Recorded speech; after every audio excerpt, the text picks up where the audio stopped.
साबिक वजीर खजाना और बीजेपी लीडर अरुण जेटली का 66 साल की उम्र में इंतकाल हो गया है। दिल्ली के एम्स में उन्होंने आखिरी सांस ली। 9 अगस्त को उन्हें एम्स में दाखिल कराया गया था। अरुण जेटली के इंतकाल पर तमाम सरकर्दा लीडरान ने इजहार ताज़ियत किया।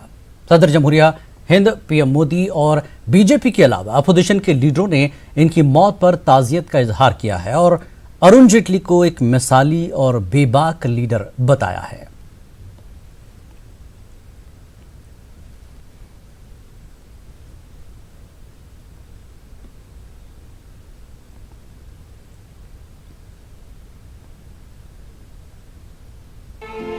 मारूफ वकील और बीजेपी के अहम लीडर रहे।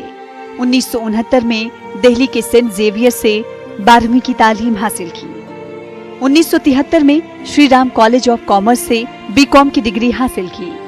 1977 में दिल्ली यूनिवर्सिटी से कानून की डिग्री ली। एकेडमिक सरगर्मियों में कई एजाजात से सरफराज हुए। 1976 में दिल्ली यूनिवर्सिटी तलबा यूनियन के सदर मुंतखब हुए। 1980 में बीजेपी में सरगर्म कारकुन के तौर पर शामिल हुए। 1991 में बीजेपी कौमी आमला के रुकन मुंतखब किए गए। 1999 के आम इंतखाबात से कब्ल बीजेपी के तर्जुमान बने। 13 अक्टूबर 1999 को बीजेपी हुकूमत में इत्तलात व नशरियात के वजीर बने। वाजपेयी हुकूमत में जेटली को कानून, कंपनी उमूर और वजारत कॉमर्स का जिम्मा दिया गया। 3 जून 2009 को राज्यसभा में हिज़्ब मुखालिफ के लीडर बनाए गए। 1980 से 2014 तक राष्ट्रीय तौर पर कोई इंतखाब नहीं लड़े। 2014 में अमृतसर लोकसभा हलके से पहली मर्तबा इंतखाब लड़े। गुजरात और यूपी से राज्यसभा रुकन रहे। 2014 में मोदी हुकूमत 1 में वजीर खजाना और वजीर दफा बने। वजीर खजाना रहते हुए जेटली ने जीएसटी को सभी रियासतों में नाफिज किया। नोटबंदी के दौरान कामयाबी से सूरत हाल को काबू में किया। कामयाब मुकर्रिर के तौर पर जेटली ने मोदी हुकूमत के कई फैसलों को अवाम के सामने रखा। Bureau report, news 18 Urdu.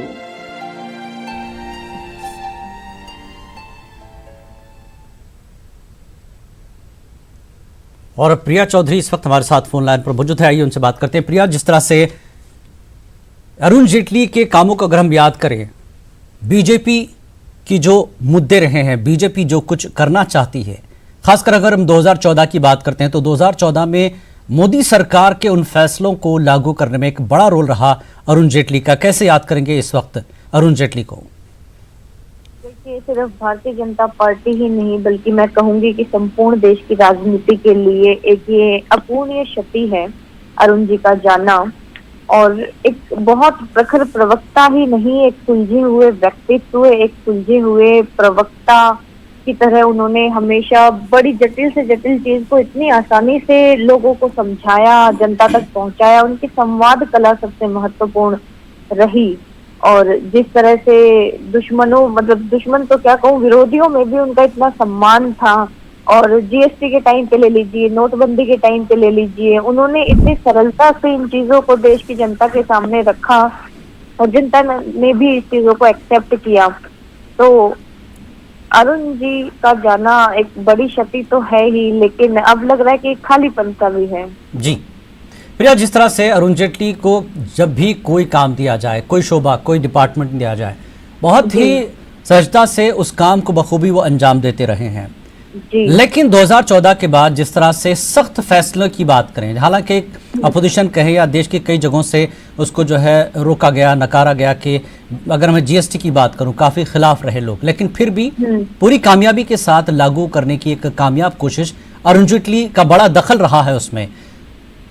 Arun ji के एक सबसे महत्वपूर्ण बात उनके चरित्र की ये थी कि वो जिस भी चीज को अपने ऊपर लेते थे, जिस भी जिम्मेदारी को, उसे बहुत ही तत्परता से और बहुत ही गहनता के साथ सुलझाते थे और काम करते थे उस पे। जैसा कि अभी आपने जीएसटी की बात की, तो इन तमाम चीजों में उन्होंने जो अपना रोल दिया है वो बहुत एक रोल मॉडल की तरह स्थापित कर गए हैं कुछ चीजों को। यहाँ से बहुत बहुत शुक्रिया प्रिया चौधरी जी। उनके निवास स्थान कैलाश कॉलोनी ले जाया जाएगा। कल 10 बजे तक सुबह कैलाश कॉलोनी में वह अंतिम दर्शन के लिए रखा जाएगा और 10 बजे के आसपास उनके पार्थिव शरीर को उनके निवास स्थान से पार्टी कार्यालय ले जाया जाएगा और पार्टी कार्यालय में अंतिम दर्शन के लिए हमारे कार्यकर्ता वहां रहेंगे और वो अंतिम दर्शन करेंगे। तत्पश्चात दोपहर पश्चात, समय अभी तय नहीं हुआ है, लेकिन फिर उनकी अंतिम यात्रा के लिए हम निगमबोध घाट के लिए प्रस्थान करेंगे। मैं ईश्वर से प्रार्थना करता हूं कि उनके परिवार को ताकत मिले कि वो इस दुख भरी घड़ी को सह सके। उनके साथ करोड़ों कार्यकर्ता जो दुख में हैं उनको शक्ति मिले। आदरणीय प्रधानमंत्री जी ने उनके अरुण जी की पत्नी, हम सब की भाभी, उनसे व्यक्तिगत रूप में दूरभाष पर विदेश से बात की है। उनके बेटे रोहन से बातचीत की है और हमारे अमित भाई दोनों ने संवेदना दी है। सारा देश शोकाकुल है और हम सब लोग इस शोक भरी घड़ी में ईश्वर ताकत दे कि हम इस दुख को सह सकें और ईश्वर उनकी आत्मा को शांति दे, ऐसी हम भगवान से प्रार्थना करते हैं। तो जेपी नड्डा मरकजी वजीर, जिनका कहना है इस वक्त बीजेपी के लिए बड़ी दुख की घड़ी है। लगातार जिस तरह से उनके सीनियर कद्दावर नेता पार्टी के लिए एक बड़ा नुकसान है। जैसे सुषमा स्वराज की अगर हम बात करें, उसके बाद अब अरुण जेटली का जाना पार्टी के लिए बहुत बड़ा नुकसान। तमाम पार्टियों के लीडर इस वक्त शोक में हैं और अगर बीजेपी की बात करें तो बड़ा नुकसान बीजेपी के लिए इस वक्त है। और जिस तरह से जेपी नड्डा ने कहा कि कल 10 बजे कैलाश कॉल में रखा जाएगा दीदार के लिए, उसके बाद पार्टी ऑफिस में भी आखिरी दीदार के लिए ले जाया जाएगा।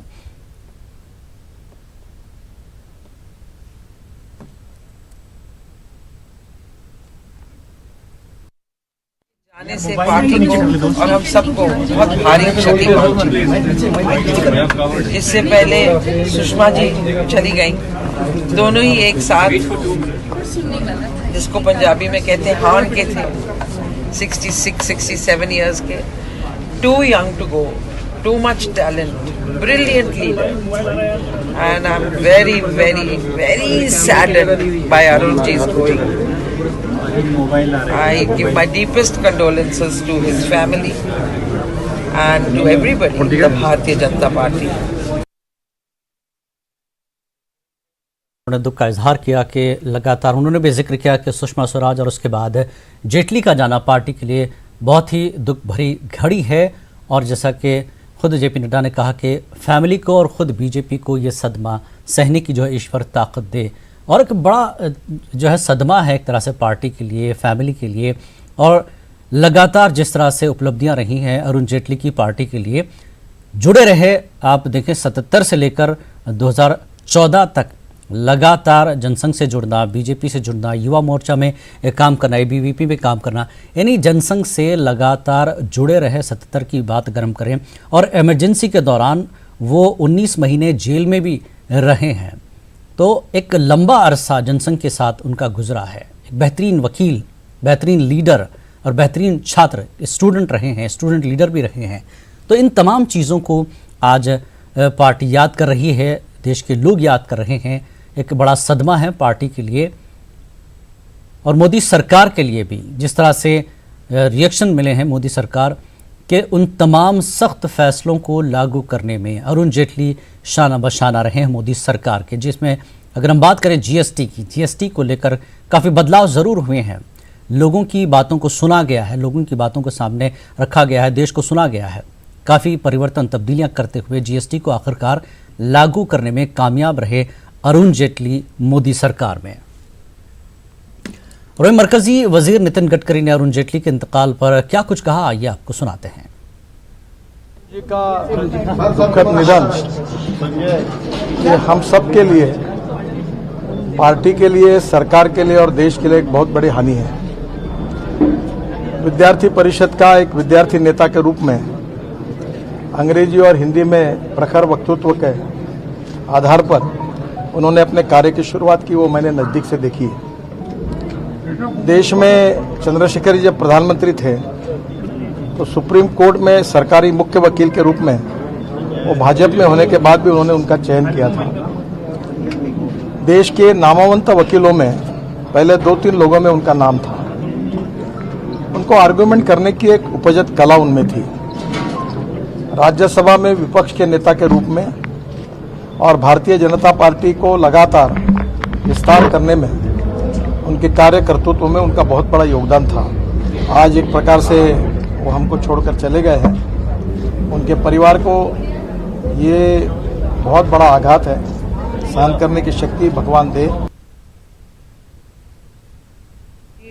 वो मेरा बीजेपी में आने का, यहाँ पर इतना साल रहने का सब उनका ही साथ था। उन्हीं की वजह से he was a great supporter to me, he and another lady Sushma Swaraj. इन दोनों के बगैर मेरा पता नहीं मैं कैसा रह पाऊंगी इधर, बिकॉज बहुत सपोर्ट किया, बहुत प्यार दिया, बहुत सम्मान दिया, हर तरफ से मुझे आगे बढ़ाया उन्होंने। क्योंकि मैं दूसरे क्षेत्र से आने की वजह से मुझे थोड़ी सी घबराहट होती थी, बट इतना अच्छा प्यार से समझा के मुझे यहाँ पर इतने साल तक रहा है। मैं यहाँ पर रही हूँ तो इनका पूरा श्रेय अरुण जी को जाता है। मेरा मथुरा क्षेत्र में भी जब तकलीफ हुआ था किसानों को, तो सारा किसानों को जब लेके गई तो उनको बहुत ही अच्छा भी लगा और बहुत हंसी भी आ रही थी। सारे किसान लोग बेचारे आए थे अपना तकलीफ दुख दर्द बताने के लिए, और इमीडिएटली उनको सारा मुआवजा दिला कर उन्होंने इतना अच्छा काम किया मेरे लिए। तो मथुरा के सारे किसान बहुत ही मानते हैं उनको। ऐसा एक व्यक्ति आज हमारे बीच में नहीं है, तो it's a very big loss for BJP. बात करें तो इस तरीके से आपने बताया कि वो आपके लिए मार्गदर्शक के रूप में रहे हैं। कोई ऐसी बात की हमेशा उनकी जो बात आपको हमेशा याद है? वो बहुत ही बड़े फिल्म फैन थे, लाइक अटल जी जैसा। ये भी उनको भी बहुत शौक था फिल्म का, बॉलीवुड फिल्मों का। तो मेरा फिल्म बहुत पसंद करते थे। वो कहते थे कि वो उन कॉलेज के डेज में कैसा वो पिक्चर देखने के लिए जाते थे। तो मुझे देख के उनका रिएक्शन कैसा हुआ होगा आई कैन अंडरस्टैंड, बट मेरा रिएक्शन उनको देख के कि he is a very big politician and इतना अच्छा भाषण देना पार्लियामेंट में, उनका एक एक लेक्चर भाषण सुनने का लायक था। इतना अच्छा बोलते थे। I used to just keep listening to him. He is such an intelligent, highly qualified lawyer, economist. We have lost such a great person today. और हमारे नुमाइंदे ने अरुण जेटली के मकान से जो है जायजा लिया है, वहाँ पर किस तरह की सूरत-ए-हाल है ये देखते हैं। वरिष्ठ नेता और एक सफल अधिवक्ता आज हमारे बीच नहीं रहे। जी हाँ, मैं अभी फिलहाल अरुण जेटली के आवास, दिल्ली स्थित आवास के पास हूँ। मैं ये दिखाना चाहूँगा कि ये सामने जो है ये अरुण जेटली का आवास है, जो कैलाश कॉलोनी के ए ब्लॉक में है। और यहाँ पे आप देख पा रहे होंगे कि दिल्ली पुलिस की जो है काफ़ी सुरक्षा व्यवस्था बढ़ा दी गई है। इसमें तमाम ऐसे अधिकारी है वो यहाँ पे मौजूद हैं। जितने भी जो सड़क है हमारे दाईं तरफ, उसमें बैरिकेडिंग की व्यवस्था कर दी गई है, क्योंकि अब से थोड़ी देर के बाद जब कई ऐसे वीवीआईपी मूवमेंट जब होंगे तो आवाजाही में किसी तरह की परेशानी ना हो। क्योंकि जिस तरह से हमने देखा कि अरुण जेटली का निधन एम्स में ठीक 12:07 में हो गया, उन्होंने अंतिम सांसें ली। अरुण जेटली जी के शख्सियत की जहां तक बात करें, चाहे वो उद्योग जगत हो, कॉरपोरेट हो, लॉ हो, कोर्ट्स हो, या फिर केंद्र सरकार, या फिर लुटियन जोन्स, उनका जो प्रभाव था हर एक पर था, चाहे वो पक्ष हो विपक्ष हो, हर एक तरफ उनका एक काफ़ी अच्छा एक उनका शख्सियत था, उनकी छवि थी। उसको लेकर के आज जो है माना जा रहा है कि तमाम ऐसे जो केंद्रीय मंत्री होंगे, लॉयर होंगे, जज होंगे, कई ऐसे कद्दावर नेता होंगे, विपक्ष के होंगे, यहाँ पे पहुंचेंगे। उसको लेकर के तमाम ऐसी व्यवस्थाएं की गई है। यहाँ भी मैं बताना चाहूँगा, ये वो जिससे मेन रोड जुड़ता है अरुण जेटली के आवास से, यहाँ पे भी बैरिकेडिंग की व्यवस्था की गई है, ताकि जब वीवीआईपी मूवमेंट हो किसी तरह की परेशानी ना हो। अभी फिलहाल अरुण जेटली का जो पार्थिव शरीर है वो एम्स में है, और माना जा रहा है कि आज शाम तक अरुण जेटली के आवास पर उनके पार्थिव शरीर को लाया जाएगा। कैमरामैन सत्यप्रकाश के साथ अनिल, न्यूज़ 18 दिल्ली। और आइए रुख करेंगे सीधे राजस्थान का। अरुण चतुर्वेदी साबिक सदर हैं बीजेपी राजस्थान के, हमारे साथ फोन लाइन पर जुड़ चुके हैं। अरुण जी, जिस तरह से दूसरे लीडर का बहुत जल्द चला जाना, सुषमा स्वराज जी, फिर आज अरुण जेटली, कैसे इसको याद करेंगे आप अरुण जेटली को, और उनको इस वक्त श्रद्धांजलि के तौर पर आपके जहन में क्या चीज़ें हैं वो साझा करें आप। बस सही किया आपने कि एक ऐसा समाचार है कि जिसको हम जिस प्रकार का दुख है उसको शब्दों में बयान नहीं कर सकते। जी अरुण जी का जाना हम सब के लिए बहुत दुखद है।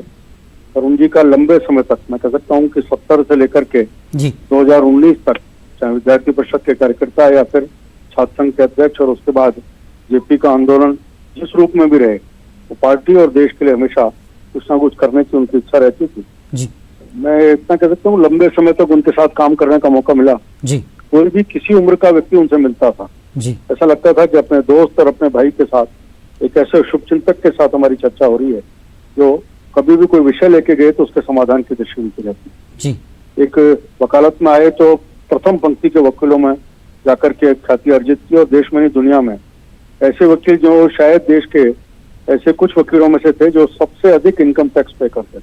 जी और लेकिन अपने जीवन में सादगी, विनम्रता, ईमानदारी और एक जब भी पार्टी को जरूरत पड़ी साथ खड़े हैं, ऐसे लोगों में अरुण जी रहे।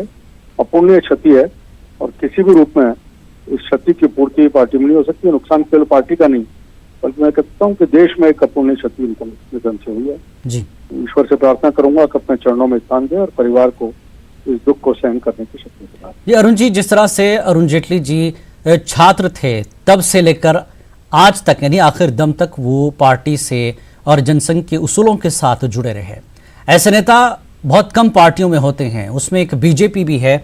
ऐसे कद्दावर नेता, चाहे सुषमा स्वराज जी की बात कर लें, आज अरुण जेटली की अगर हम बात कर लें, ऐसे लीडरों की जगह क्या भर पाएगी पार्टी में? क्योंकि इतने पुराने लीडर, उन्होंने सारे दौर देखे, इमरजेंसी में जेल का वक्त भी उन्होंने काटा है, तो कैसे एक तरह से सीख होगी? ऐसे लीडर, एक तरह से एक छवि बनेगी नए लीडरों के लिए, युवा लीडर के लिए बीजेपी के। आपने सही कहा कि इसके अरुण जी के स्थान को, सुषमा जी के स्थान को तो हम लोग नहीं कर सकते। जिस प्रकार का उनका जीवन और पार्टी और देश के समर्पण की बात एक रहती थी जी, आप कल्पना, उस समय यूनिवर्सिटी के प्रेसिडेंट बने और आपातकाल लगा कि लोकतंत्र को खतरा है, तो उस आपने जिस समय के जीवन के बारे में सोचता है व्यक्ति निकल गए 19 साल के लिए जेल करे। अभी जब भयंकर बीमारी से जूझ रहे थे, लोकसभा का चुनाव था, मैं कार्यकर्ता हूँ, कार्यकर्ता के नाते मेरा कर्तव्य, तो प्रतिदिन देश भर के मीडिया कार्यकर्ताओं को अरुण जी के साथ उनकी चर्चा में आज के विषय क्या होंगे इसका मार्गदर्शन। आज भी जिस समय 370 का विषय चल रहा था, जबरदस्त बीमार थे, हम सब सुन रहे थे इस बात को जी, लेकिन ट्विटर के माध्यम से जो विषय चल रहे थे उस विषय में उनका क्या मत है और वास्तविकता क्या है देश के सामने आनी चाहिए, अपने ब्लॉग के माध्यम से और उसके माध्यम से सबके सामने रखने का प्रश्न उनका चलता रहा। तो आखिरी समय तक वो व्यक्ति योद्धा के नाते लड़ा और देश और परिवार और संगठन इसके साथ एक खड़ा रहा। ऐसा विलक्षण उदाहरण कम ही मिलते हैं और उनकी को कोई भी किसी भी रूप में उनकी क्षति की पूर्ति नहीं होती। जी अरुण जी, बहसियत मिनिस्टर, बहसियत वकील, बहसियत छात्र अपनी बात रखने में सक्षम होते और मजबूती से फैसले जो है मजबूती से रखा करते, अपनी बात पूरी तरह से रखा करते। ऐसे लीडर बहुत कम है। अगर आपके जहन में कोई ऐसा वाकया, कोई ऐसी चीज हो जो आगे एक सीख रहे बीजेपी युवाओं के लिए, युवा लीडरों के लिए, जो आप के जहन में इस वक्त अगर उभर रही हो? मैं इतना कह सकता हूँ, मुझे ध्यान आता है कि हम सब आजकल भौतिकवादी युग में और सबको लगता है कि हम सुविधा की तरफ ज्यादा चले जी। एक अरुण जी का, मैं पार्टी का प्रदेश अध्यक्ष था राजस्थान का, 2 दिन का प्रवास उनका बना और कुछ पार्टी के कार्यक्रम आगे इस कारण से लगा, एक बार तारीख बदली, दोबारा फिर आने की बात हुई जी, उसमें भी कोई व्यवधान आ रहा था तो उनको कुछ सुझाव दिया गया कि कुछ स्पेशल प्लेन से जाने का कार्यक्रम बना ले। मैंने उनसे बात की और उन्होंने मेरे से बहुत विनम्रता पूर्वक कहा, मेरे से उम्र में काफी बड़े थे जी, उन्होंने कहा अरुण जी मेरा एक नियम है कि मैं कमर्शियल फ्लाइट से ही जाता हूँ, मैं प्राइवेट चार्टर प्लेन से मैं दौरे नहीं करता। मैं कार्यक्रम बनाया, कार्यक्रम आने का बिल्कुल प्रयास करूंगा, लेकिन मैं रेगुलर फ्लाइट से आऊंगा, किसी भी चार्टर प्लान से नहीं आता। तो इनकी सामर्थ्य की शायद वो भी स्पेशल प्लेन कर सकते थे जितनी उनकी वकालत का है, लेकिन सबके लिए एक आदर्श, हम इन सब चीजों से अलग हट करके जो सामान्य जन के लिए जो व्यवस्था है उन्हीं व्यवस्थाओं में जीवन को जीने का एक ऐसा जीवन अरुण जी का रहा। ऐसे बहुत उदाहरण है, कई ऐसी चीज आती हैं तो उनसे जब मिलते थे और देश का विषय का जो कभी कोई कल्पना नहीं कर सकता है कि उस विषय में उनको कोई जानकारी होगी, जब उस विषय सामान्य चर्चा में भी उनके सामने रख देते थे तो ऐसा लगता था कि उसके ऊपर पीएचडी कर रखी है क्या जी जी। कोई विषय ऐसा नहीं था जो उनकी कहीं पकड़ से दूर हो जिसके ऊपर उनका अच्छा नहीं। विलक्षण व्यक्तित्व धनी थे और बहुमुखी प्रतिभा के धनी। और बिल्कुल बिल्कुल, बहुत बहुत शुक्रिया अरुण चतुर्वेदी जी, आपने हमसे कई बातें साझा की। और इस वक्त हम जैसा कि अरुण जेटली जी इस वक्त नहीं रहे, लगातार बातें हो रही है। और अब हम फिलहाल इस बीच रुक करेंगे मुत्तहदा अरब अमारात में। पीएम मोदी मौजूद हैं, राज तस्वीरें आप देख रहे हैं।